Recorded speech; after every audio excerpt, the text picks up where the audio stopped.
High guys, நீங்கள் பார்த்து கொண்டு இருப்பது என்ஜாய் அனிமி தமிழ். இன்றைக்கி நம்ம யூடியூப் சேனலில் என்ன பார்க்க போகிறோம்னா, ஒரு தரமான அனிமி சீரீஸ் தான். இந்த அனிமி சீரீஸ் பார்த்திங்கன்னா, நம்ம ஹீரோ வேறு உலகத்துலேருந்து இந்த உலகத்துக்கு வரக்கும்போது ரீஎன்கார்னேட் ஆகிருப்பான். அவன் கொஞ்சம் கொஞ்சமாக மேஜிக் கற்றுட்டு இருப்பான். அதுதான் கைஸ் இந்த அனிமி சீரீஸோட டோட்டல் கான்செப்டே. பார்த்திங்கன்னா, இந்த அனிமி சீரீஸில் எபிசோடு 1 தான் நான் இப்போ போடுறேன். இன்னும் நிறைய எபிசோடு இருக்குதுன்னு நினைக்கிறேன்.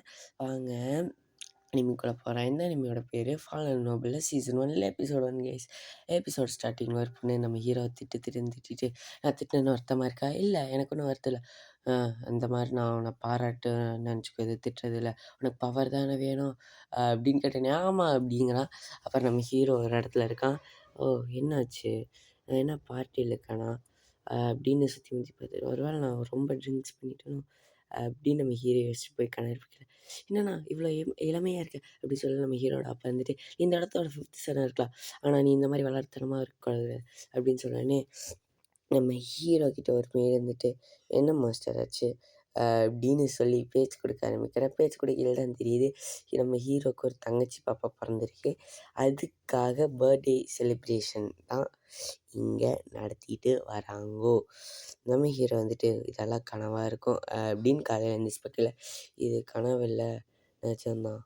நான் அப்புறம் நான் இப்போ இருக்க பாடியை பற்றி இந்த மேடிக்கிட்ட தான் நான் கொஞ்சம் கொஞ்சமாக கேட்டு தெரிஞ்சுட்டேன். அப்புறம் எங்கள் கண்ணு கெட்ட தூரம் வரைக்கும் இருக்கிற எல்லாமே எங்களோட தான். அப்புறம் இதுதான் நம்ம ஹீரோவோட 4th அண்ணன், 4வது அண்ணன். நம்ம ஹீரோ 5th. இவர் இருந்துட்டு நம்ம ஹீரோ கிட்ட இருந்துட்டு, தம்பி அப்புறம் நம்ம தங்கச்சிக்கு கல்யாணம் நல்லா நோபல் ஃபேமிலியில் பண்ணி வச்சா நம்ம நம்ம ஃபேமிலி பெருசாகும். அப்புறம் நம்ம ஃபஸ்ட்டு அண்ணா தான் இதாக போகிறாங்க, அவங்க வெளியே போய் ஏதாச்சும் சாதனை பண்ணணும். ஏன் என்ன எனக்கு புரியலையேன்னு சொன்னாங்க. நம்ம 3 தலைமுறைக்கு ஒருக்கா போய் ஒரு சாதனை, அதாவது என்ன கான்செப்ட்னா 3 தலைமுறைக்கு ஒருக்கா யாராச்சும் ஒருத்தங்க போய் ஏதாச்சும் ஒரு பெரிய விஷயம் பண்ணணுமா, அப்போ தான் நம்ம ஃபேமிலி நோபல் ஃபேமிலியாக இருக்குமா, இல்லைன்னா நோபல் ஃபேமிலிலேருந்து கீழே வந்துருமாமா கைஸ். அப்புறம் அப்புறம் நம்ம ஹீரோட்ட எல்லாத்தையும் சொல்லிட்டு கீழே, அப்புறம் உனக்கு ஒன்று தெரியுமா, நம்ம இப்படியே பேசிகிட்டு இருக்கோம், நம்ம டீச்சர்ஸ் எல்லாம் ஒன்றும் ஆகலன்னு சொல்லல, கரெக்டாக அவங்க மேஜிக் டீச்சர்ஸ் சொல்ல வராங்க. அப்புறம் வாங்க இன்றைக்கி மேஜிக் கற்றுக்கலாம் அப்படின்னு சொல்லி நம்ம ஹீரோ எக்ஸைட் ஆகிறான். ஏன் உனக்கு இந்த எக்ஸைட்மெண்ட், கம்முன்னு உட்காரு அப்படின்னு சொல்லையில் நம்ம ஹீரோ இருந்துட்டு இந்த மேஜிக்கை ரொம்ப ஆர்வமாக கேட்குறான்.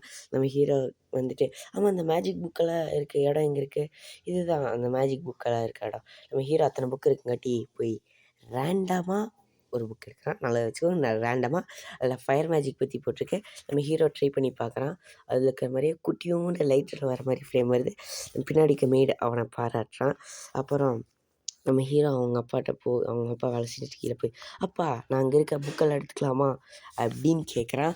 அதை கேட்டோடனே நம்ம ஹீரோட அப்பா எடுத்துகிட்டு, நீ என்ன வேணா பண்ணிக்கோ அப்படின்னு சொன்னோடனே நம்ம ஹீரோ சந்தோஷமாக வந்து அந்த புக்கெல்லாம் எடுத்துகிட்டு போய் படின்னு படிக்க ஆரம்பிச்சாருன்னா. அப்புறம் வெளியே உட்காந்து நம்ம ஹீரோ ப்ராக்டிஸ் பண்ணிட்டுருக்கான். அங்கே இருக்க ஃபயர் மேஜிக் எல்லாமே நல்லா யூஸ் பண்ண ஆரம்பித்தாங்க கைஸ். வழக்கமாக எல்லா அனிமிலையும் போல தான் ஹீரோ பவர்ஃபுல் ஆகிட்டு இருக்கான். அப்புறம்னா அவங்களோட அண்ணன் வந்துட்டு, என்ன பண்ணிட்டுருக்க, நான் மேஜிக் ப்ராக்டிஸ் பண்ணிகிட்ருக்கேன், நீங்களும் வேணா பண்ணி பாருங்கள் அப்படின்னு சொல்லி கொடுத்தோன்னே நம்ம ஹீரோவோட அண்ணன் வாங்கி பார்த்துட்டு அதில் இருக்க மேஜிக் யூஸ் பண்ணுறான். அவனால் ஒன்றுமே புரியல. சரி பல்பா போச்சுன்னு கொடுத்து போட்டு அவன் கிளம்புறதுக்கு முன்னாடி, ஆமாம் நீ ஏன் இந்த மாதிரி எந்த விஷயத்துலையும் பண்ண மாட்டேங்கிற, உனக்கு என்ன ஆசை ஃபஸ்ட்டு, நம்ம ஃபேமிலியோட லீடர் ஆகணும்னு ஆசையா அப்படின்னு கேட்டானே. அப்படியெல்லாம் இல்லைண்ணா அப்படின்னு நம்ம ஹீரோ சொல்கிறான். அப்புறம் வேறு புக்கு எடுக்கிறதுக்கு நம்ம ஹீரோ போய் இப்போ ஐஸ் மேஜிக் புக்கை எடுத்துகிட்டு வரான். எடுத்துகிட்டு வரையில் அவங்க அப்பா இருந்துட்டு, என்ன பண்ணுற அப்படின்னு கேட்கல, நான் மேஜிக் யூஸ் பண்ணி பழகிட்டு இருக்கேன்ப்பா அப்படின்னு நம்ம ஹீரோ குழந்தைத்தனமாக சொன்னையில் ஐஸ் மேஜிக் யூஸ் பண்ணி காமிக்கிறோம். ஓ அப்படியா, எனக்கு ஃபயர் மேஜிக்கும் தெரியும் அப்படின்னு சொல்லிட்டு அந்த புக்கெல்லாம் ஃபயர் மேஜிக் யூஸ் பண்ணிட்டு பார்த்துட்டு, இது உன்னால் புக்கே இல்லாமல் ஃபயர் மேஜிக் யூஸ் பண்ண முடியுமா, ஆஹா நமக்கு ஹெவன்லேருந்தே பிளெஸ்ஸிங் கொடுத்துருக்காங்க போல் அப்படின்னு நம்ம ஹீரோட அப்பா சிரிக்கிறான். நம்ம ஹீரோ வந்துட்டு, தேங்க்யூப்பா நான் எந்த புக் வேணால் எடுத்துக்கலாமான்னு சொல்லல, அவன் வந்திருக்கான் அப்படின்னு சொன்னோனே நம்ம ஹீரோட அப்பா வந்துட்டு, போய் நம்ம எல்லாம் கரெக்ட்டுங்க. நம்ம ஹீரோ வழக்கம் போல அங்கே மேஜிக் ப்ராக்டிஸ் பண்ண போகையில, நம்ம ஹீரோ ப்ராக்டிஸ் பண்ணுற இடத்துல ஒருத்தன் உட்காந்துட்டுருக்கான். இவனை ஞாபகம் வச்சுக்கோங்க, இவனும் நல்லா கரெக்டு தான். அப்புறம் அவன் இருந்துட்டு, "என்ன பிடிக்க வந்திருக்கியா? சரி பிடிச்சிட்டு போங்க." சரி பிடிச்சிட்டு போங்கன்னு சொன்னேன்ல. ஆமா நீங்கள் யாருன்னே தெரியாது. நான் எதுக்கு உங்கள பிடிச்சிட்டு போகணும்? அப்படின்னு நம்ம ஹீரோ கேட்கையில, ஓ! அப்படியா? சரி, சரி. ஓ! நீ மேஜிக் கத்துட்டியா? நான் வேணா சொல்லிக் குடுக்கட்டா மேஜிக்? ஓ! உங்களுக்கு மேஜிக்லாம் தெரியுமா? அப்படின்னு கான்வர்சேஷன் பண்ணிட்டு இருக்காங்க.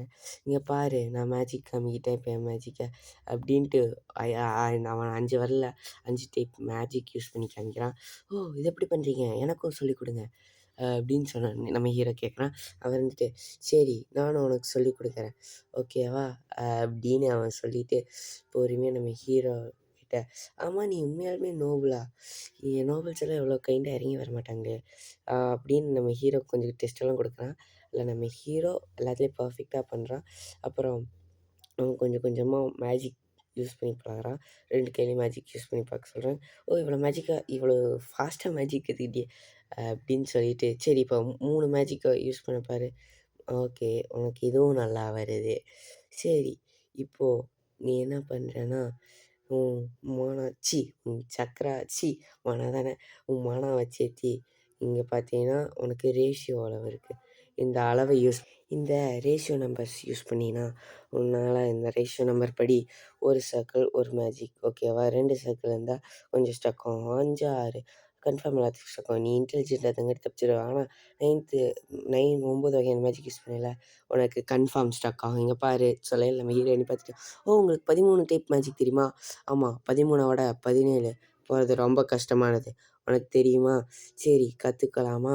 அப்படின்னு நம்ம ஹீரோவுக்கு அவன் நம்ம ஹீரோ வந்துட்டு அப்புறம் நம்ம ஹீரோவுக்கு சரி நான் உனக்கு ஒரு ரிங்கு குடுக்குறேன் அப்படின்னு ஒரு ரிங் அவன் மேஜிக் பவர் மூலமா குடுக்குறான்.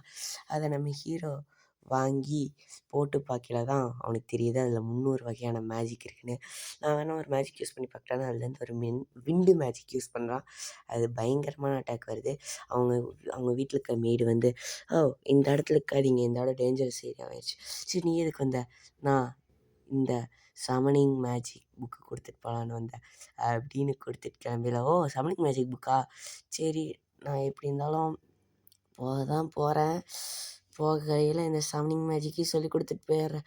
அப்படின்னு நம்ம ஹீரோக்கு இந்த சம்னிங் மேஜிக் சொல்லிக் குடுக்கலாம். அவனுக்கு ஒரு ஃப்ளேம் லிசார்ட் வருது. அதை நம்ம ஹீரோ எடுத்து வச்சுட்டு, ஆமா இந்த ரிங்குக்குள்ள எப்படி போச்சு? அது ஸ்டோரேஜும் பண்ணுப்பா. அப்படின்னு சொன்னோனே, சரி எனக்கு எதுக்கு இவ்வளோ ஹை இதான ரிங் குடுத்துருக்கீங்க? ஓ! அது உன்ன பொறுத்தவரைக்கும் இந்த ஹை அப்படின்னு அவன் எல்லா எலமெண்ட்லயும் வர வச்சு அவன் ரிங்குக்குள்ள போக வச்சிடுறான். அப்புறம் அவரு மறைஞ்சு போயிடுறாரு. மறுக்கா சந்திக்கலாம்னு எழுதிட்டு, நம்ம ஹீரோ இருந்துட்டு பயங்கர ஸ்ட்ராங் ஆயிடுறான்.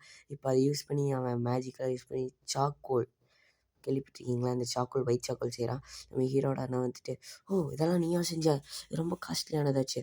Oh my God! இந்த கிறிஸ்டலையும் நீயா செஞ்ச? இதுவும் ரொம்ப காஸ்ட்லியானது." "ஆமாண்ணா, இது 2யும் நான் தான் செஞ்சேன்." "சரி உனக்கு ஒண்ணு சொல்லலான்னு தான் வந்தேன்.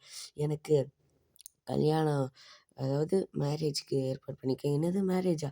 அப்படின்னு ஷாக் ஆகுறான். நம்ம ஃபேமிலி இப்படி இருந்தா கீழ விழுகுற நிலைமையில தான் இருக்கு. நான் இப்போ நல்லா ஒரு ரிச் அதாவது லோ லெவல்ல இருக்க இ நோபல பார்த்து கல்யாணம் பண்ணிட்டா எனக்கு ஃப்ரீடம் வந்துரும். அதாவது நீ பொண்ணா பொறந்திருந்தீன்னா, நோபல் கல்யாணம் பண்ணி குடுத்து, நம்ம ஃபேமிலிய பவர எஸ்டாப்ளிஷ் பண்ணலான்னு நெனச்சிருந்தாரு. ஆனா நீ பையனா பொறந்துட்டியே. அப்புறம் நம்ம 90% ஆர்மீஸ பவர் ஆன்னு கொண்டு போய் நம்ம இழந்துட்டோம். ஓ! அப்படியா? சரி பாய். நீ இத முடிச்சா வித்துரு. அப்படின்னு சொல்லி நம்ம ஹீரோ வித்து சரி அப்ப எனக்கான காசு நானே தான் செய்யணுன்ட்டு அவன் ஒரு இடத்துல போய் சாப்பாடு வாங்கி சாப்பிடுறான். ஓகே. நான் என் இடத்துல நானே தான் செய்யணும்னு அவனுக்கு ஒரு ஐடியா வந்து இன்ஸ்டன்ட் ராமன். இன்ஸ்டன்ட் நூடுல்ஸ் ஆட்ட தான் அத செஞ்சு குடுக்குறாங்க. நம்ம ஹீரோ எப்படி செஞ்சாருன்னு சொல்றான். சரி இது நல்லா விற்பனைக்கு போகுன்ட்டு ஒரு கடையில போய் கேட்குறான். "ஓ! சாரிப்பா தம்பி. நாங்கலாம் வாங்க மாட்டோம்." அவங்க அண்ணாக்கு குடுக்குற மதிப்பு நம்ம ஹீரோ குடுக்கலாம். அவன் ஒருத்தன் வந்து பார்த்துட்டு, "இது எப்படி இவனால செய்ய முடிஞ்சுச்சு?" அப்படின்னு சொல்ல நான் அப்பாட்ட போய் கேட்கலாம். ஆனா, அப்பா இருந்துட்டு வேறு ஏதாச்சும் பண்ணிட்டாருன்னா என்ன பண்ணுறது? சரி வேற ஒரு வில்லேஜுக்கு போலாம் அப்படின்ட்டு ஒரு பாக்ஸ ஓப்பன் பண்ணி அதுக்குள்ளே எல்லாத்தையும் வைக்கிறான். சரி தன்னைத்தானே சமன் பண்ணிட்டு நம்ம ஹீரோ பார்த்தீங்கன்னா, தன்னைத்தானே சமன் பண்ணிட்டு தன்னோட ரெப்ளிகா அதாவது தன்னோட டூப்ளிகேட் ஆட்டுக்கிறவன் சமன் பண்ணிட்டு அனுப்பிச்சி விட்றான். அப்புறம் அங்கே போய் 7 நாள் கழிச்சு நம்ம ஓகே பை கைஸ்.